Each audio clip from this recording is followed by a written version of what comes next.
मालवा के पीएम श्री केंद्रीय विद्यालय में बुधवार को युवा संसद का आयोजन किया गया। इसमें छात्र छात्राओं ने अपने अभिनय से भारतीय संसद की कार्य प्रणाली को जीवंत किया। इस अवसर पर प्राचार्य द्वारा यूथ पार्लियामेंट की औपचारिक शुरुआत की गई। तत्पश्चात विधिवत रूप से पार्लियामेंट का संचालन हुआ।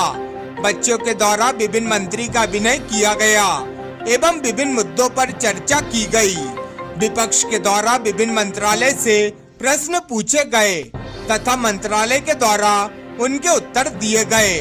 संसद की अध्यक्षता कर रही रितिका गौड़ ने जहां आदर्श संसद के संचालन का मानदंड प्रस्तुत किया, वहीं नेता प्रतिपक्ष की भूमिका में छात्र छात्राओं ने सत्ता पक्ष की विभिन्न योजनाओं को लेकर सवाल किए। प्रधानमंत्री की भूमिका ऋषिका दरबार ने निभाई। संसद में मानसिक स्वास्थ्य पर चर्चा हुई। संसद में इन छात्र छात्राओं के द्वारा सहभागिता निभाई गई। Anis Raghuvanshi home minister, Nikunj Damande education minister, Aaradhya Jat health minister, Nidhi Lobansi agriculture minister, Apeksha Raghuvanshi WCD minister, Vrinda Sanghe rail minister, Naitik Parihar forest minister, Hiteshi defence minister, Rishika Darbar PM, Ritika Gaur speaker रही। वहीं विपक्ष में वंश पगारे, श्रुति रघुवंशी, नक्श रघुवंशी, अंशिका चंद्रायण, सौम्या गौड़, फाल्गुनी सोनी, काव्य रघुवंशी, वैभव मेहरा, जतिन सोनी, युवराज मंडलोई, कुणाल सम्मिलित रहे। श्री अंशिका चंद्रायण।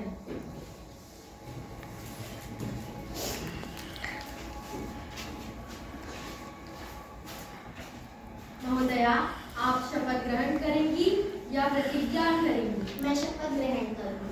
आप किस भाषा में शपथ लेना चाहेंगी? मैं हिंदी भाषा में शपथ ग्रहण करना चाहूँगी। नमस्कार महोदया, आप सभी को नमस्कार। मैं सुश्री अंशिका चंद्रायण, जो युवा संसद की लोकसभा की सदस्य निर्वाचित हुई हूँ, ईश्वर की शपथ लेती हूँ कि मैं विधि द्वारा स्थापित भारत के संविधान के प्रति श्रद्धा और निष्ठा रखूंगी, देश की प्रभुसत्ता और एकता बनाए रखूंगी तथा जिस पद को मैं ग्रहण करने वाली हूँ उसके कर्तव्यों का श्रद्धापूर्वक निर्वहन करूंगी।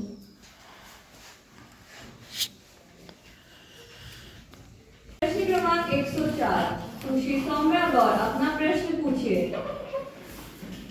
Thank you, respected ma'am. I would like to ask the health minister what steps are taken to improve preventive healthcare measures and promote healthier lifestyle among the population. Whether about 8 lakh people die every year due to cancer from smoking. स्वास्थ्य मंत्री आराध्या जाट, प्रश्न का उत्तर दीजिए।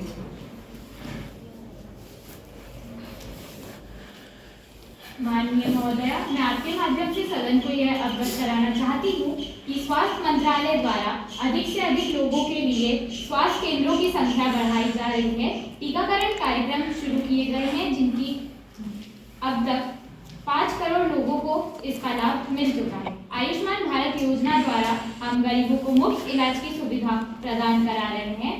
क्षेत्रों में रहने वाले लोगों के लिए टेलीमेडिसिन का उपयोग बढ़ाया जा रहा है। सस्ते और पौष्टिक खाद्य पदार्थों की उपलब्धता कराई जा रही है। लोगों को जीवन शैली के बारे में जागरूक किया जा रहा है। माननीय महोदय, मैं माननीय सदन के दूसरे प्रश्न के उत्तर में कहना चाहूंगी कि सरकार और स्वास्थ्य संगठन लगातार जागरूकता अभियान चलाए जा रहे हैं ताकि लोगों को धूम्रपान और शराब के खतरों के बारे में बताया जा सके। धूम्रपान और शराब के सेवन को नियंत्रित करने के लिए कई नियम बनाए गए हैं, जैसे सार्वजनिक स्थानों पर धूम्रपान पर प्रतिबंध, शराब की बिक्री पर उम्र सीमा, शराब के विज्ञापन पर प्रतिबंध शामिल। स्वास्थ्य मंत्रालय कैंसर की दवाइयाँ उपलब्ध करा रहे हैं। कैंसर की दवाई जो 1 लाख की मिलती है वह 10,000 में उपलब्ध है। हर साल 20,000 करोड़ हम कैंसर के इलाज के लिए लगा रहे हैं। धन्यवाद।